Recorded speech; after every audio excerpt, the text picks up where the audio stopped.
welcome to Inside the Mind, the official podcast of Missouri S&T Athletics. Patrick Murphy back with you here today as we're going to be talking Missouri S&T track and field. But before we get into that, we do want to recap the last week in Missouri S&T Athletics. It was another busy week for the Miners. Starting Thursday night, there was action on the hardwood at Gibson Arena as S&T hosted Southwest Baptist for the second games of the season between the two schools.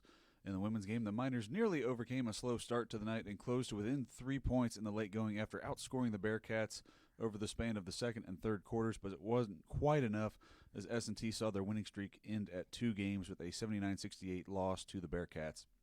Laura Rodriguez scored 19 points, while Alex Kerr, Kristen Keys, and Marta Dirk each had 9 in the game.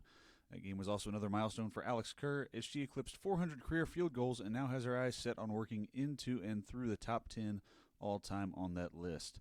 In the nightcap of the doubleheader, it was a physical game for 40 minutes between the Miners and Bearcats, with the score going back and forth for most of the game, until with things tied at 59, the Miners rattled off 10 straight points to take the lead, including 8 points in a 67-second span to surge back in front. The Miners were able to hold off a late charge by the Bearcats and ice the game in the closing seconds at the free throw line to take a 75-71 win and split the season series with SBU behind 25 points from Julian Smith and a season-high 17 from Micah Johnson, who went 6 of 8 from the field and 5 of 5 from the free throw line.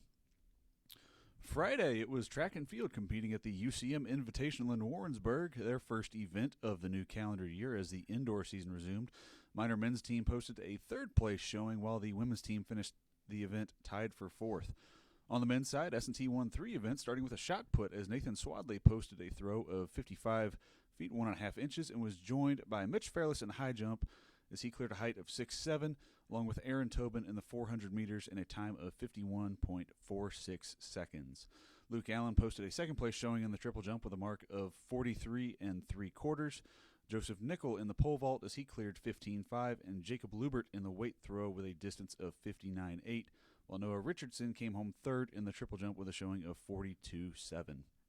On the women's side, the Miners took home a pair of third-place showings, with Paige Lambright posting an effort of 46 1/4 in the shot put, while Olivia Henkel cleared 5 1/4 in the high jump and was joined in the top 8 in that event by Cassandra Hayes, who finished 6th, along with Anne-Marie Tyson. There were several other top 5 showings for both teams in other events over the course of the afternoon and evening in Warrensburg, and it was a good showing as the indoor season resumes. Those two teams will be back in action this coming weekend in Elsa, Illinois for the Principia Relays this Saturday. Also in action Friday, swimming closed out their regular season at Drury in the top 20 matchup. Drury took the top spot in 12 of the 14 events and ended up taking the meet by a score of 193-69. S&T picked up wins from Martin Melinder in the 1,000-yard freestyle in a time of 9:46.40, and also saw Melinder finish second in the 500 free in a time of 4:45.51. Andy Huffman also picked up a win for the Miners in the 200-yard breaststroke in a time of 2:07.73 and won by 0.11 of a second in that event. 5 other Miners recorded podium finishes during the meet, with Marcelo Bush finishing third in the 1,000 free and 500 free, Noah Clancy in the 100 backstroke, Josh Umrish in the 100 breaststroke, Alex Davis in the 100 free, and Jay Mercer in the 200 breaststroke. Up next for the Miners, they'll be competing at the 2022 GOVC Swim and Dive Championships in Elkhart, Indiana, starting February 9th. Saturday afternoon, there was more action at Gibson Arena, with the Miners hosting Rockhurst for the second set of games between those two schools after the Miners and Hawks opened up the new year in Kansas City back on January 2nd. Kira Carter's club started strong and outscored Rockhurst 42-18 over the course of the second and third quarters in that game, as they picked up a win over the Hawks by a score of 78-56. Laura Rodriguez led all scorers with a season-high 28 points on 10 of 17 shooting, including 6 of 10 from 3. Also want to congratulate Laura, as with her first three-pointer in the third quarter, she became the latest member of the 1,000-point club, 17th player all-time to do that, and second player to do that last week, joining Alex Kerr, who did that against Quincy last Monday. Kerr also scored 11 in that game and was joined in double figures by Marta Dirk with 10 points. In the second game of the day, S&T trailed for just 5 minutes in the first half and withstood a second-half push from Rockhurst to sweep the season series with a 62-43 win. 3 Miners scored in the double figures in that game, led by Julian Smith with 24 points on 8 of 15 shooting, and 5 of 7 from three-point land, was joined by Alex Strouting with 14 and Caden Froby, who posted a double-double with 10 points and 10 rebounds. Monday was the last day of competition, basically to kind of close out the weekend, as women's basketball had a standalone game against Indianapolis. That was a COVID rescheduled contest originally slated for January 6th when the Indianapolis men took on Missouri S&T. Miners and Greyhounds traded blows in the first half, but S&T took a 35-30 lead into the intermission. But a big third quarter from Indianapolis allowed them to regain the lead. And despite a furious fourth quarter comeback effort from the Miners, they got within 2 on several occasions. But just wasn't quite enough to come back and tie. The Greyhounds picked up a 76-74 win, and what will be the first of 2 meetings between the two schools this season. Kristen Keys had a season-best day, scored 21 points on 9 of 16 shooting and 3 of 4 from beyond the arc, while Michaela Davis came off the bench to score 13 points, along with Marta Dirk, as those two combined to go 9 of 11 from the field. Looking ahead to this week, no home events for any Missouri S&T teams, and everybody's going to be in action on the same day. It's going to be a busy day Saturday. I already mentioned that the track and field teams will be at the Principia Relays Saturday, while the basketball teams will be heading to Springfield, the O'Reilly Family Event Center, for the second matchup of the season against Drury. Be sure to follow along online, keep up with everything going on in minor sports on social media as we move in to the month of February, and the action's only going to keep picking up. Baseball, softball coming up right around the corner, along with several conference championships. So be sure to follow along and don't miss anything involving the minors. Also want to make a quick mention that this week is D2CCA, D2ADA, P2R Officials Appreciation Week. A lot of numbers and letters right there. We do want to take a moment to recognize a very important part of the game that is often overlooked and underappreciated. Officials devote tremendous amounts of time, effort, and dedication to support their sports and the student athletes competing, and their commitment to safe, fair, and competitive contests is a critical part of the student athlete experience. Definitely want to take a moment to thank them for all they do for the game, the games they officiate, and for the student athletes, and express our support for them, not just during this week, but all the time as well. Now on to today's show. Joining us now, he is well-traveled in the world of cross-country and track and field. His first head coaching job was at Georgia Southern, where he was twice named SoCon Coach of the Year and coached 15 athletes to all-conference honors. From there, he spent time at the Miami University of Ohio and coached 2-time All-American Christina Bolterston and was part of 2 MAC championship teams before he headed out west to Long Beach State, working with 16 more individuals who garnered all Big West honors before stopping at Wyoming and working with 37 All-Mountain West Conference honorees. Now, in his 5th year in Rolla, he has coached the Miners to 3 GLVC men's track and field titles, winning the outdoor meet in 2021 and 2019, along with an indoor title in 2020. He's a 3-time GLVC Coach of the Year. Please welcome Shaun Meinecke to the show. Shaun, thanks for stopping by. I know the vaulters were practicing in the gym this morning, and I know things are busy with everything going on, but appreciate you taking time out of your day to stop by and chat with us. No problem. Yeah, we're staying pretty busy around the facilities, so it's awesome. So we already touched on it. Back on the road this weekend at UCM. First meet of the new year. Not the first meet of the season though. Went to Pitt State back in December.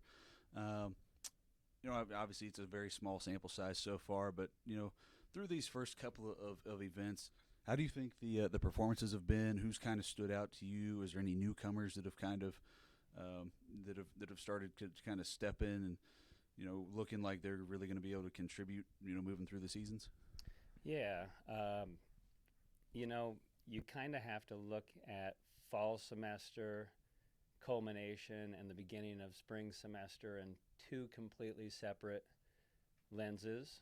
And thinking back to Pitt State, we had a training block in good fall weather of 3.5 months leading up to that meet. And everybody's getting amped up to go home for Christmas break, too. And they know that this is their one chance to perform. I've over the course of all these years, I kind of look at it like, hey, this is our big testing day. Let's put them out. Let's put who we can out there and let them see what they got to kind of help them stay motivated for that break in between semesters. And I want to say we walked away with three provisional marks for the men's team and some great all-around performances on both the men's and women's team. Yeah. So I would say for the December meet, that's probably one of the best performances that we've had. We come back to UCM, and as opposed to 3.5 months of training leading up to the meet, we had 3.5 days. We didn't come back early. It's a long season, so for a lot of them, main thing was I just wanted to see where they were at, and I wasn't going to put them out there if it wasn't safe for them to compete. Obviously, we don't want to see any setbacks this early in the season. We got another month until indoor conference, and outdoors is always one of our primary focuses. So, yeah. You're talking about that lead up and that difference in training time and everything else. Does that play a big role in kind of creating a little bit of a difference between the indoor and outdoor season? You kind of try. I mean, I know it's one big continuous stretch of competing, but is there a significant difference between the indoor season and the outdoor season, or the length of the indoor season? It just kind of bodes itself to we get in one big training block early on, and then you just roll the dice. It's hard to set yourself up for that length of a season from January until May, and really say, hey, we're going to be at our best at the end of February, but then we're also going to be at our best at the end of May. What you're trying to hope for is just a progression with a couple of mini peaks in there along the way. Talking real quick, just kind of about how you became the head coach here at Rolla. You were at several D1 schools and had a great deal of success at each stop. What was it about Missouri S&T that appealed to you when you saw the position come open here, and what led you to ultimately becoming the head coach here? You went all the way back through the resume, and I love it. That takes me back back to the start of coaching and everything. Sure, when I got in at Georgia Southern, and I had some great mentors, and but that first stop. When I was a head coach, I was only maybe 24 years old, and quite honestly, I didn't think I was quite ready for it. So I wanted to go back and learn from some guys, and I mean, there were some great ones to learn from along the way. And it's not just coaching; it's meet management, fundraising, and every one of these guys had something different that you could really focus on and help kind of mold you into an all-around person. S&T, like over the course of time, I've kind of realized that I really like the numbers game. When I was up at Wyoming, I ultimately ended up slipping in some biomechanics class while I was coaching up there. So we started to do some work there, and I kind of thought, man, this is an element of coaching that I think could help me kind of develop a better athlete and a more efficient athlete. Being here, I understand that I can't spend 3-4 hours with each kid at practice a day. We just don't have that time. So what we want to do is get the most bang for our buck. And with that, then there's a lot of, for me anyways, it just seems like there's a lot of numbers involved that were floating around in my mind. And finding a place where an athlete could relate to that. And I thought, hey, science and technology. We got to love analytics, right? Yeah, something like that, right? You would think so, yeah. So it's turned out well. So I wasn't wrong. They grasp those concepts and everything. You go into a pole vault practice and sometimes the best terminologies that you'll use is all about force application. And they're like, oh wait, I just they might have just been in dynamics or something, and they were it clicks. Yeah. It clicks. High jumps. You're talking random stuff like angular and rotational momentum and everything. It's pretty fun. Yeah, So. it's definitely being able to relate at least verbally and with that syntax. It might be a better way to kind of help continue to develop your athletes. Yeah. I mean, it's kind of interesting to see. Sometimes you can see some of their classroom work like affecting how they interpret things and out on the track too. That's awesome. So it kind of segues into the next question I had for you is what is it about Missouri S&T that makes it special? Like what makes it, in your opinion, a great place to get an education and a great place to be able to compete at a high level athletically? I know that it's not easy. And I tell every recruit too, and I tell all my athletes, like, it's not supposed to be easy, I don't think. If it was easy, the expression, if it was easy, everybody would do it. So when we talk about their classroom schedule and everything, like, there's not a break for them, really. And I got some kids that even beyond class and the team, I mean, you'd be amazed at what they're doing in their student-led groups and extracurriculars, and I don't know, it's amazing. All the different student groups on campus, all the design teams on campus. I feel like every time you talk with somebody, obviously, everybody's trying to find that next job experience and everything too. So everybody has a lot going on, seemingly all the time. Yeah, and in those regards, I give my team a lot of autonomy to do those things. I mean, I think you could ask them to a person, yes, sometimes I get disappointed with the time commitments and everything, but the expectation is that you're intrinsically motivated enough where you want to win. Yeah. And if that's not the case, man, we're not going to win because I can't do it. Yeah. I'm not the one out there going. If you better want to win yourself. And if that's the case, thankfully, turns out that maybe we're on the right track for a while, right? So, you were an All-American decathlete back in your collegiate days, along with being a national champion in the medley relay while you were at Luther. What was your experience like as a student athlete, and how do you think that experience kind of maybe helped mold your coaching style and has kind of helped you, pass on share your experiences with your current athletes? Yeah, well, I was coached by a great Division III coach, Jeff Weddick, and in fact, I think in 2018 or 19, he had won the Coaches Association Sportsmanship Award, and he's recently retired. We still stay in touch, so having that relationship with a coach is one thing.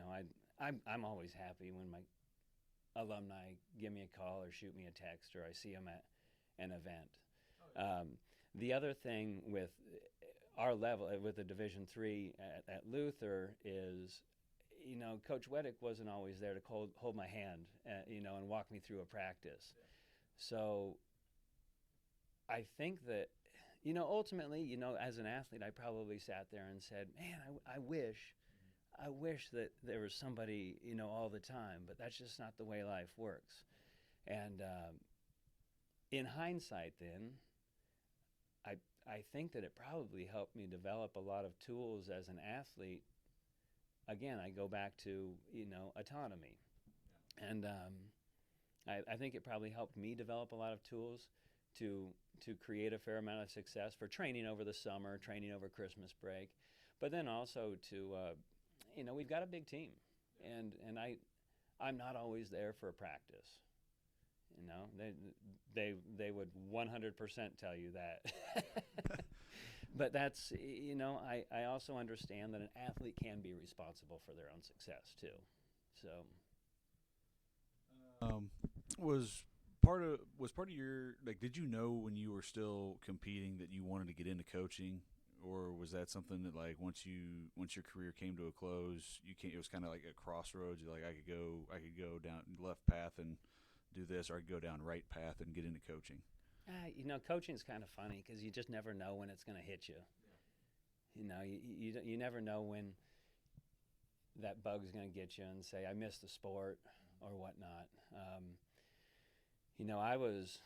I was dead set that I was just going to, be an entrepreneur or get into sport management. That was what the master's program was at Georgia Southern. A gentleman brought me on as a graduate assistant down there. I really saw it as a means to an end for a master's degree. I mean, shoot, my first job after a master's degree was working at Bass Pro Shops as a manager. And I don't know. I mean, it was fun. Oh yeah. Kind of enjoyed it, and something happened, and I ended up back in the coaching realm, and one thing led to another, and quite honestly, I'm sitting here 20 years later, and I'm like, I'm a coach, and been just about everywhere. You've been. I had a few friends too that went to Georgia Southern, and they're still working in the industry. One's in marketing out at Utah. The other one is in compliance at Western Carolina right now. But you've been you've been all over the place, coaching. Georgia Southern, Long Beach State, Wyoming. What are some? I know this is a tough question, and you're not able to probably pick just one. But what is like a moment that really, or moments or memories that really just kind of stand out to you from your time as a head coach the most? Oh man, yeah. I mean, I should probably start writing this down before I start forgetting stuff. I mean, so track and field has taken me, all over the U.S. It's been fantastic, from Drake Stadium in Des Moines to Hayward Field in Oregon to. I imagine that was quite the experience. I mean, that's especially It wasn't what it is right now, so but it was still kind of the creme de la creme of track and field. I mean, we all know that, right? To go up and see Priest Rock, to be out in California, where you're just seeing some of the world's best out there training on a daily basis. You drive down the street and you're like, oh, hey, that's so and so. Yeah, one day John McEnroe was at the track, and he was shooting a commercial for something. I don't know, it was crazy. So to see, it's just been such a great. You never know where it's going to take you. I never would have thought that I was going to visit all of those places, but you take something away from each one, and you can't ask me which one was the best because, every one had some unique element that was better than the other. Yeah. I know that's one thing, in what we do, working in, sports, just being able to travel everywhere and just gain those experiences and meet those people. And I know I was talking with Van Cloman, our assistant basketball coach, the other day about that, and just how everybody's path to get to where they are is just so different. But that if you go back and ask them, they're like, yeah, no, I wouldn't trade any of that for anything. Those journeys, meeting all those people, all those experiences, because they all, in the end, they help shape you and make you who you are now. Yeah, and the people that you run into, the you would think that like those highlights are, the championships, the awards, those victories. But the interesting thing is, like, I joke about my own athletic career. That you talked about a national championship DMAD, and I was the weakest leg on that team, by the way. I got 3 guys carrying me for sure, but I never won. Yeah. That's what track and field, like it's so rare that you win. It's always about the process. I mean, you're always finding you're always going to a meet where there's somebody that's gonna take it to you. Yeah. So. To focus, and it's great. Don't get me wrong; it's great when you win, but there's so many other things that happen along the way. I mean, so like the process of it, and all of those little unique elements that fell into place to get there. To say that one moment that I remember is just, that one little 30-minute segment of a championship. That's not the case at all. It's all those, when you think a trip's falling apart and lunch wasn't delivered on time and everything's going haywire, and you guys get home and you just laugh about it because it's not, it's not the end of the world. Yeah. So don't get me wrong, I stress about it all the time, but come the end of everything, you're just kind of like, man, what was I worried about? So in the end, everything has a funny way of working its way out, whether you realize that in the moment or not. I know we kind of touched on this a second ago, but if Shaun Meinecke was not coaching cross country, track and field, what would he be doing right now instead? Man, I'd love to be on the radio, but they tell me I got a face made for radio, right? But I don't know. You guys be the judge, right? I got Murph over here. He's just smooth as silk. You know, you listen to him on the radio. You know, it's a lullaby, man. You know, it's so smooth. I'm like burlap.